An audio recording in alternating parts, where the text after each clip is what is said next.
if you diagnose the patient, this is a normal subacromial space is there, normal glenohumeral, but there will be osteophyte formation. So for diagnosis of the OA shoulder, first one is the osteophyte formation of the humeral head. And in later stage, the ball-like structure will be flattened.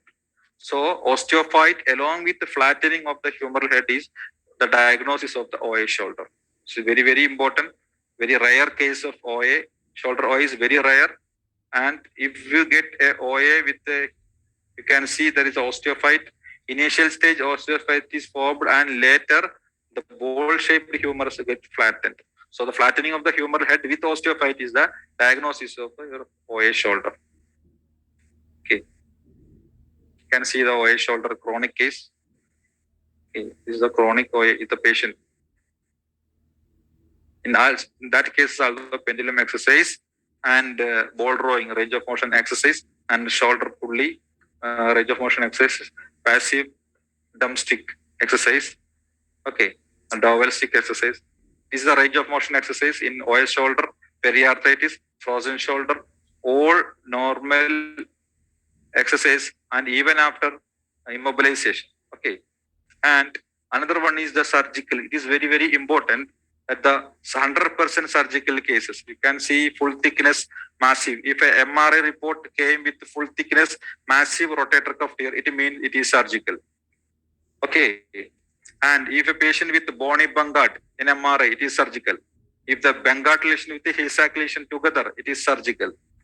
Biceps rupture of insertional tear, it is surgical. If the Hill-Sachs lesion alone, it is non-surgical. Okay. And in case of slap lesion, superior labral anteroposterior, it is not surgical. Partial tear of rotator cuff tear, it is not surgical. Okay, and in chronic rotator cuff tendinosis or tear, it is not surgical. Isolated Bangard lesion with a physically inactive or older patient, it is not surgical. In case of an acute AC joint rupture, it is non-surgical. It is very, very important for our clinical practice.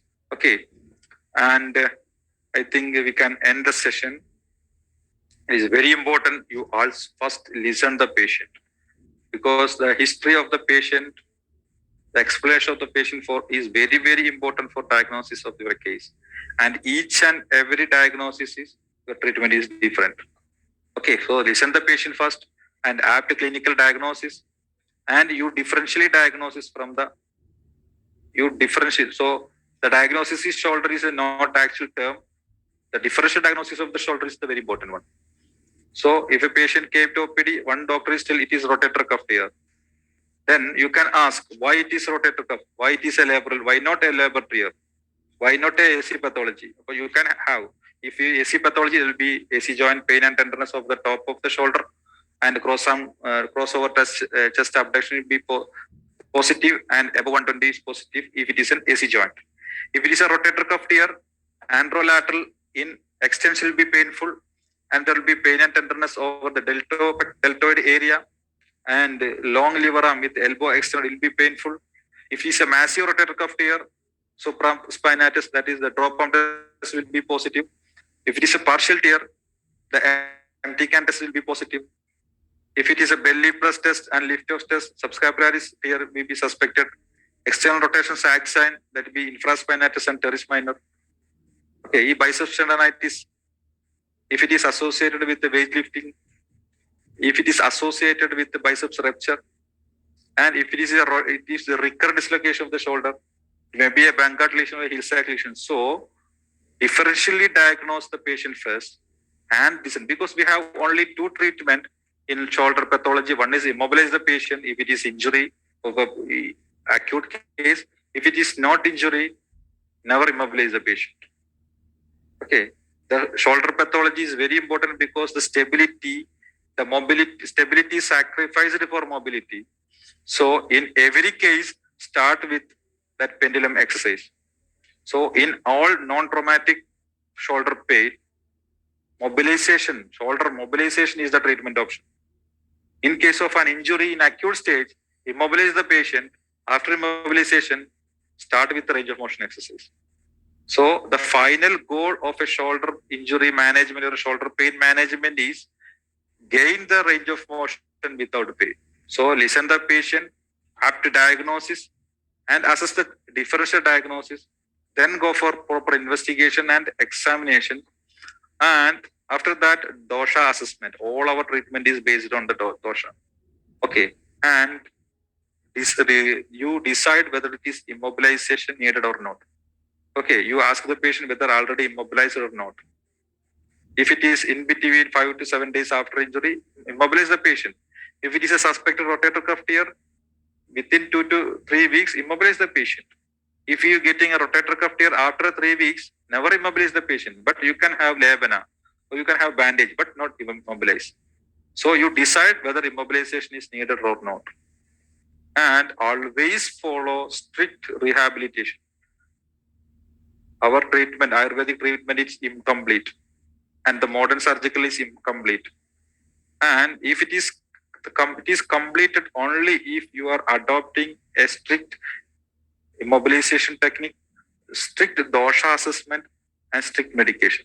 Medicine along with rehabilitation with a proper diagnosis and proper immobilization. After that proper rehabilitation, you will get a wonderful result in shoulder pathologies. Okay. Thank you. Thank you, sir. Thank you. It is a vast topic. That means it is an area of 2 days or 3 days maximum, actually. But reduce it to 2 hours. Okay. Without taking a break, you are continuously taken more than 2 hours, sir. Sir, somebody raised some questions in the chat box. Sir, which needle can be used for the aspiration of the calcified tendon? We told calcific tendonitis, okay. It is very important because it is a large structure. Usually 20 cc needle, 20 cc syringe and 80 gauge needle. 18 gauge needle and 20 cc syringe is enough.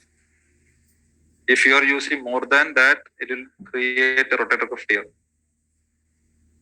Sir, and what next for this joint strapping? Joint strapping duration is 1 month. 1 month is enough. Enough, sir. But it is very important. You have to inform the patient even after joint strapping, there will develop some deformity. And if you are taking an X-ray even after joint strapping, X-ray will be same as that the previous one, but patient pain is completely reduced.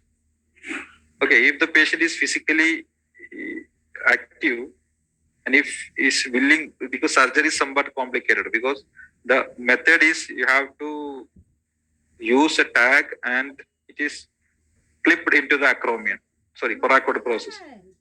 It is very dangerous because the brachial plexus goes behind the area and surgery is somewhat more complicated. If any brachial plexus injury is there. So in most of the cases, 99% joint strapping is the method.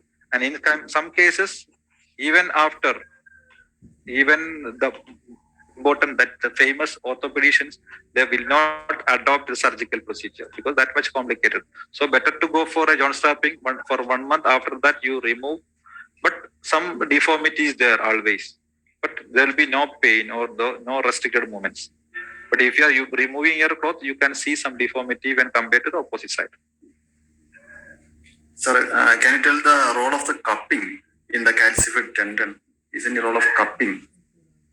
And the calcific tendon, it is the acute calcific tendon is, as the name indicated, it is the kidney's turn of shoulder. That much pain, and after doing some physical activities or exertion, the supraspinatus tendonitis develops, and there may be a calcification of the tendon. This is the condition, and it is inside the tendon. The area is very, very important. The is the inside the tendon, and patient develops severe pain. And in acute pain, for relieving supraspinatus calcific tendonitis, you can have cupping. It's better to use that dry cupping, but there will be less chance to reduce the pain because we are doing such to reduce the pain, but There will be some relief, but there will be no full relief with the cupping. But the area should be important. You have to adopt a extension position, and you will get that subacromial space as a groove behind the acromion, below the acromion, and at that specific area you have to select for cupping. Okay, there will be some pain. Sir, can you explain the importance of Nasya in the shoulder joint pathology, and can you give some Nasya yogas from your experience? Okay, the importance of Nasya in shoulder pathology, I noted because in my area, mostly I'm dealing with sports injuries, especially acute injuries, and another cases like periarthritis of shoulder and frozen shoulder, and shoulder pain related to cervical pathology. Okay, but in case of an sports related pathology, the role of Nasya is less, because in sports injury, pain is important. To relieve the pain, mobilization and bandaging and rehabilitation is important. But in calcific tendonitis, in case of periarthritis and frozen shoulder, in later case, not in acute pain, on severe pain, in later stage of periarthritis or frozen shoulder, we are using that Anuthylansam in the initial stage, and also one Sahajaraji Thaila for along with that.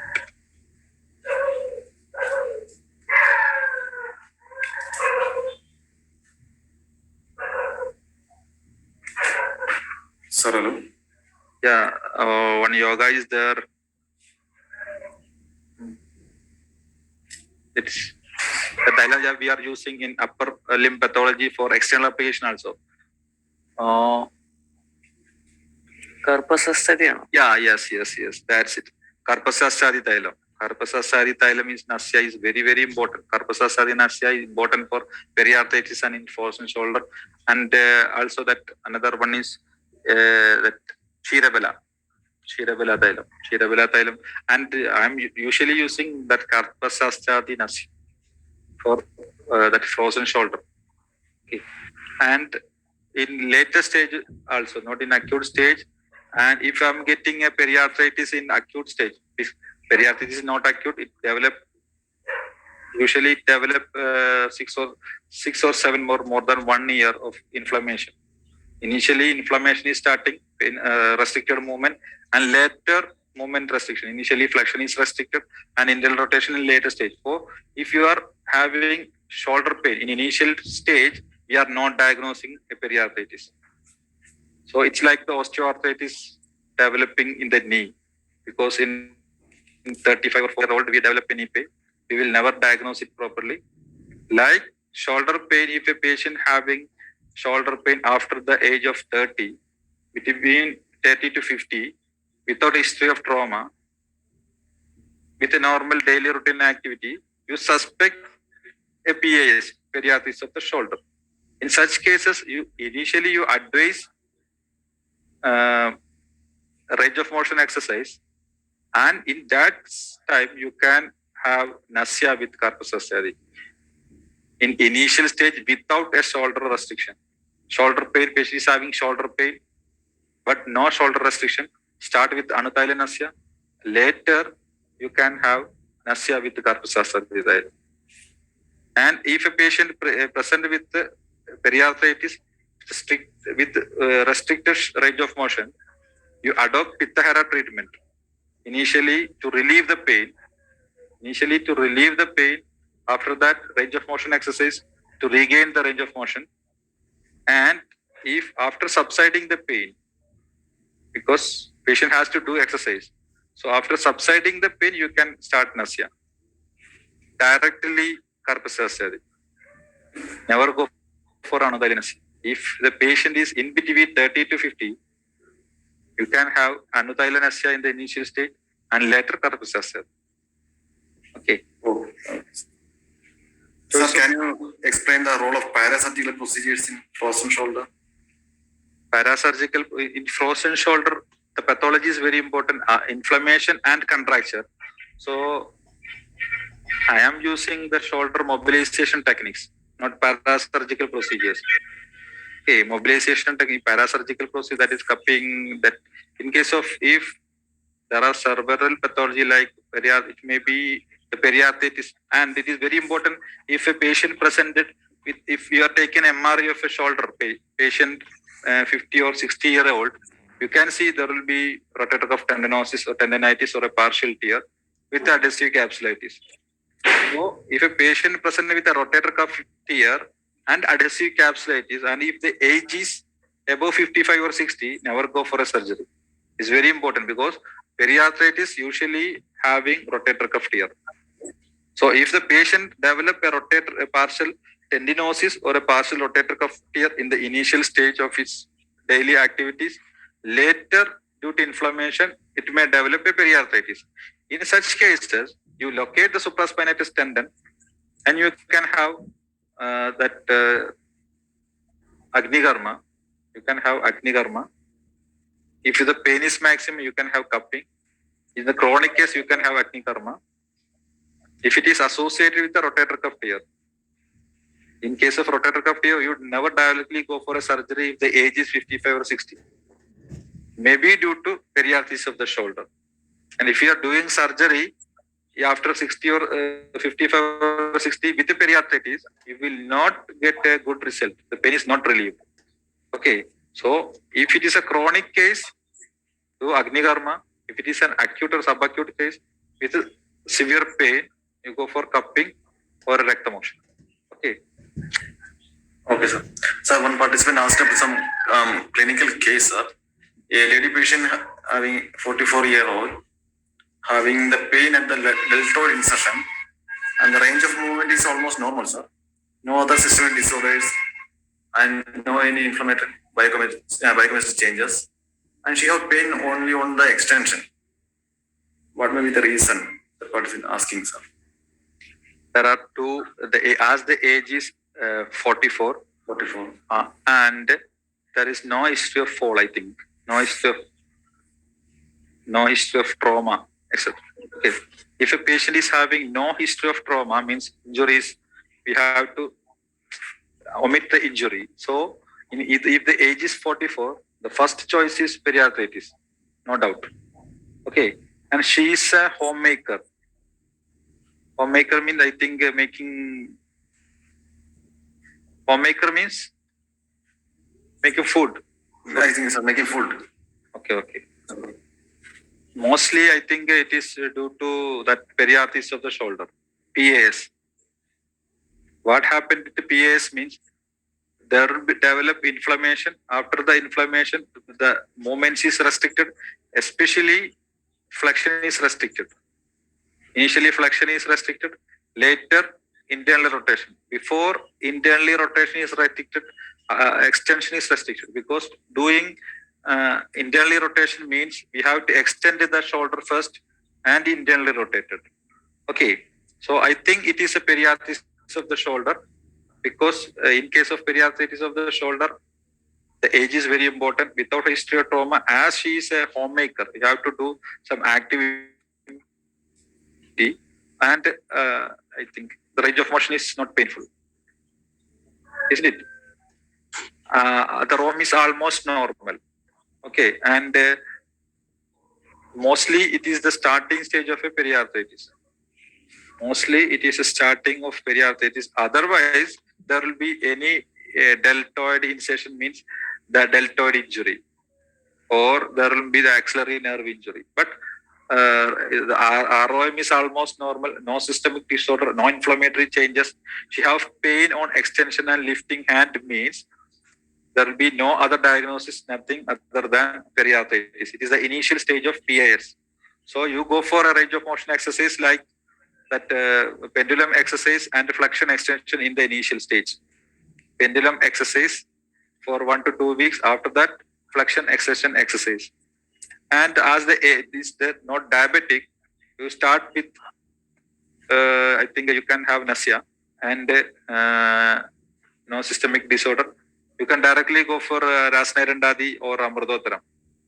Rasnarandadi, Amrudotaram, Chandraprabha, Kaishara Gugulu, and Nasya with Karpasya is the ideal, plus range of motion exercise. Range of motion exercise is very important because our ROM is almost normal, but pain on extension and lifting the hand. So you start with, you diagnose as a periarthritis, PAS of the shoulder. Okay. Okay, sir. Okay, clear, sir. Sir, in acute shoulder pain and swelling, how many times we can do labor in a day? If it is an acute shoulder pain and swelling, first you have an X-ray. If X-ray is normal, it means it is a soft tissue injury. Okay. And if the patient is having a definite history of trauma, you immobilize the patient first. Immobilize for 2 to 3 weeks. If a patient is having severe pain and swelling without a fracture in the X-ray, you can have ice packing. You crush the ice in a towel and apply for 10 minutes. Okay. And in such cases, if the patient is having severe pain and swelling, I never bandage the patient. I just give a shoulder immobilizer. Shoulder immobilizer, you see in that picture, is having an abdominal binder and upper arm and forearm is locked. So you can have a free shoulder. So in your home itself, in the patient's home itself, you can do ice packing in every 2 hours. 10 minutes ice packing in every 2 weeks. Every 2 hours. And I usually suggest 10 minutes ice packing in every 2 hours with a shoulder immobilizer. Okay, up to night, from morning up to night, and use that Nagaradi and Jadamyadi. My option. Nagaradi and Jadamyadi, severe pain and swelling in the night with Dhanyamla or Chinja Swarasa. Okay, Chinja Swarasa is the ideal choice. Okay, and I usually suggest night as Ubanaham. The night, and patient has to remove in the morning and continue ice packing. So after 3 days, visit after 3, severe pain and swelling in after injury without a fracture, I ask the patient to revisit after 3 days. And after 3 days, I will bandage the patient for 2 weeks. So it is the ideal choice. And in my practice, especially if it is a chronic case or subacute case where that immobilization is not needed, I opt Nagaradi and Jadamyadi, or Nagaradi and Gradumadi, or Nagaradi alone, or in chronic case, Polagurattadi, Churna and Nagaradi. Okay. So usually I prefer the night. Night time I prefer because without proper movement, with the maximum time, we will the maximum time available in the night. Okay, so it is ideal to use that Lebana, not a bandage, as a Upanaha in the night. We will get a maximum. And another thing is, in the morning time, usually in daily routine, it is not possible to do Upanaha or external application. So I usually prefer in the night, and in the daytime, we can suggest some ointment, like Pittahara ointment available, like Kottakkal Aryashala is having Rukut ointment. Rukut plain, not a plus. It is counterwritten. Rukut plain ointment is it is somewhat cooling. That Nimba and Daru Haridra, Nimba. Okay, this is not having any allergy. And also Marmakul ointment is available. It is a patent medicine. Marmakul is available. And Marmalabum, you can have Marmalabum. And in chronic cases, KN labum, Karta Marmani labum is using. Okay, it is that patent medicines. But selecting the patent medicine only based on the content, not based on the profit from the companies. It is typically based on the content of the medicine. Okay, in acute stage, we can use that Mahadiktaka labum.